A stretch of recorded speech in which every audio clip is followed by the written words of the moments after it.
Hey mages, welcome to today's video, and today I've got the top 5 decks to get you to Mythic.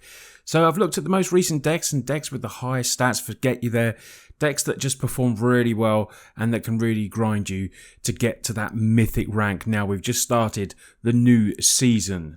So without further ado, we're going to get to these decks. Just want to say thank you for all the support in the recent videos. It means a lot. We've just gone over 17,000 subscribers. We are on the way to 20,000 subscribers. So there is apparently 84% of you that watch the videos that don't subscribe. I know here a lot of YouTubers say this, but if you can help out and you enjoy the content, enjoy the videos, please just press that subscribe button. Anyway, let's get on to these top 5 decks. So the first deck we have, and if you've seen the recent Magic World Championships, Gruul Prowess obviously in best of 3 did very well, but in best of 1 it still does particularly well. Now if you're playing in best of 3, generally this would use Leyline, but Leyline, the red Leyline is obviously banned in best of 1 on MTG Arena, so we have a package here that relies on a lot of creatures that have prowess and can be pumped up by spells and just be big and just start swinging in. Now as you can see, this package runs 22 creatures, has a CMC average of spells of 1.4, 14 instances in this and 3 enchantments which are the Innkeepers and 21 lands. So this deck doesn't run any basic forest as well, which is very interesting. It just runs the tap land. So we have Thornsburg Verge, the dual lands, the Restland, Ridgeline, Capulsion Forest and Copperline Gorge in this. And interestingly, it runs only 2 Rockface Village, where, as you'll see in the mono red build, that actually does run 4, because it's really good for triggering Valiant on Emberheart Challenger this. When this becomes a target spell or ability you control for the first time, you get to exile that top card until end of turn. You may play that card, which is what a great interaction with Village does to this as well. So it's really, really good interaction to trigger that Valiant. It runs a full playset of Manifold Mouse as well. Some decks run 2. In best of 1, mainly it does run 4, is the majority of the decks. This, at the beginning of your combat, your turn, target mouse you control gains double strike or trample.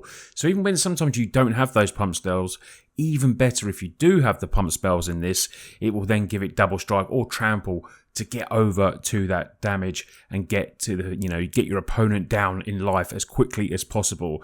You'll see from a lot of these decks there's a lot of aggro in there. It's not all aggro. We do have one deck that's not for, so don't worry if you just don't enjoy playing aggro. I've got a deck for you that we will cover very soon.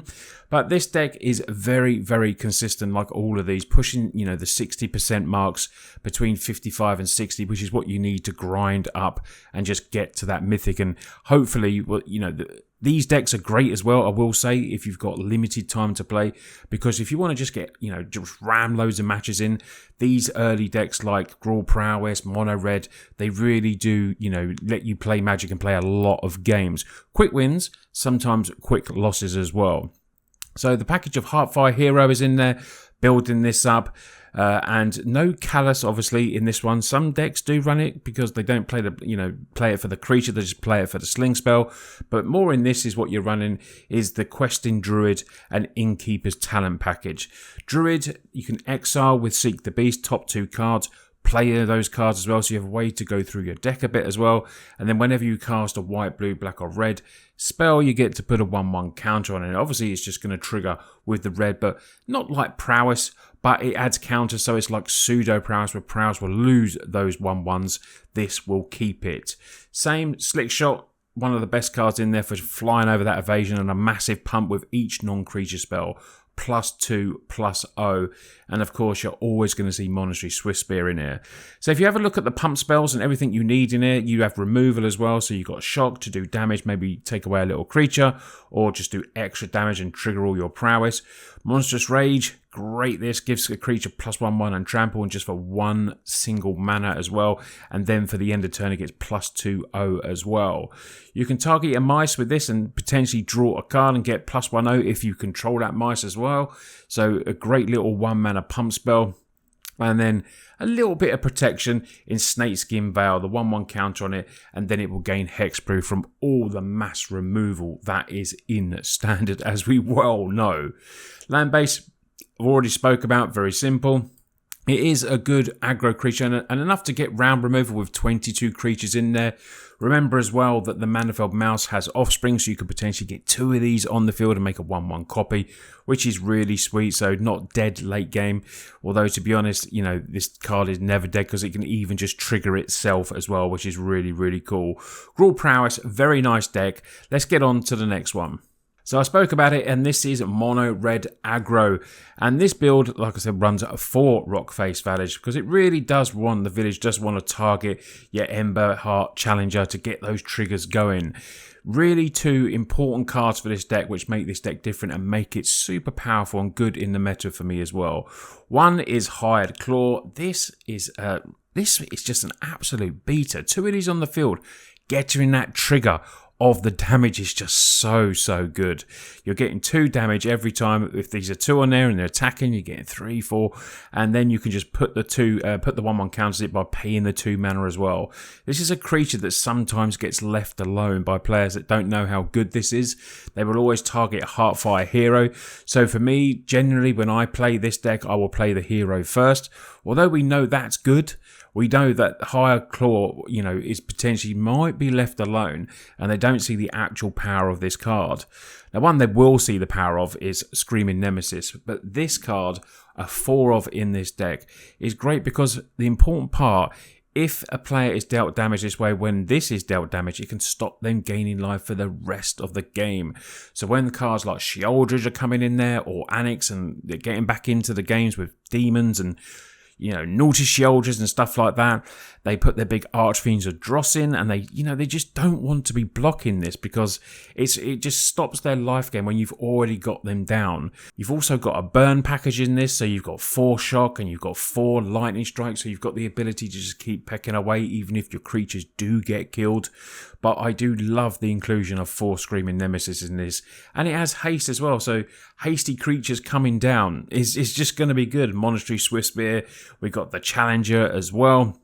You can pay with Rockface, give target mouse Otto Raccoon +1/0 and gain haste till end of turn as well. So we can give Manifold haste. We got Heartfire Hero, another mouse as well. And then we do have the Lizard in Hired Claw. So the 4 village in this is essential to this deck and can basically give everything. And hasty creatures, you know, it was forgotten about till it was recently played in the Worlds, and it just shows how good it goes. I think it got to, like, a version got to the semi-finals, which is really decent. 24 creatures in this and a 15 instant spells. So, you know, really does revolve more around creatures than the Prowess deck does, which has a lot of other spells in as well. 1.7 average and the 21 land for this deck. Very aggro, very quick gains for this, and you can just get in and start attacking. So it's not a early aggro deck. We have blue-black Dimir Demons, a deck that, you know, is my type of deck to play. I do like it. Revolves around Unholy Annex. This great card. I mean, at the beginning of your end state, draw a card. If you control a demon, each opponent loses 2 life. You gain 2 life. Otherwise, you lose 2 life, and you can unlock the chamber to get a 6/6 black demon in there. And it does run, obviously, the demons in Archfiend of Dross, a 4 mana early 6/6 card, which is nice. It's just massive. Has to be dealt with. And then does run Excruciator. The plan of this is to get this on the field, exile all those cards, and then have Jace the Mind in hand, the perfected mind, and then just mill your opponent for the win. Now, obviously, this will go late game. This is more of a mid-rangey type of deck. But it has to deal with, like, the early removal in standard, early aggro creatures in standard, sorry. So we got 2 Shoot the Sheriff in there. We got 4 Go for the Throat. We got 3 Anointed with Affliction. And it also runs Cut Down as well. So plenty of early removal in there. Stopping spells. We've got a couple of counter spells that interact well with the Fairy Mastermind, because if you've got that on the field, 4 of these early in there, sometimes have to be used as a blocker, but you know, it just has to be that. But then you've got the counter spell that can potentially plus additional 1 for each of those fairies on the field.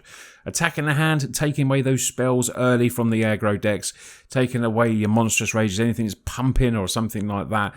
The duress is good for that and helps keep you alive till you get to this game where you're putting on the big 6/6.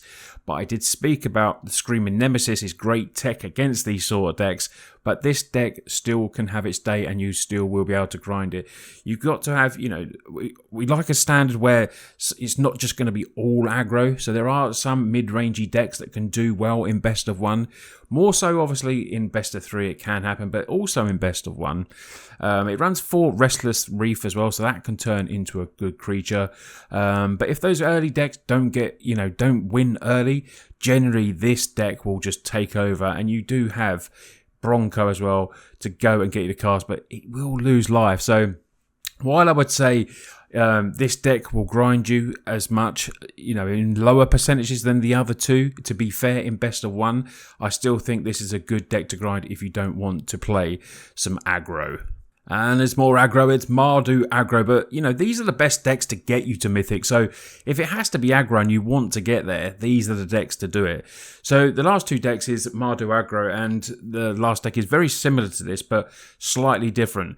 Now, interestingly, it runs it's going for the Callous package in here with a bit of an enchantment package as well. But it doesn't cover the, running the black mana in this, which I've seen some decks do, but some decks don't. Now, interestingly, this deck that has been getting good percentages still only just runs the 1 Rockface Village.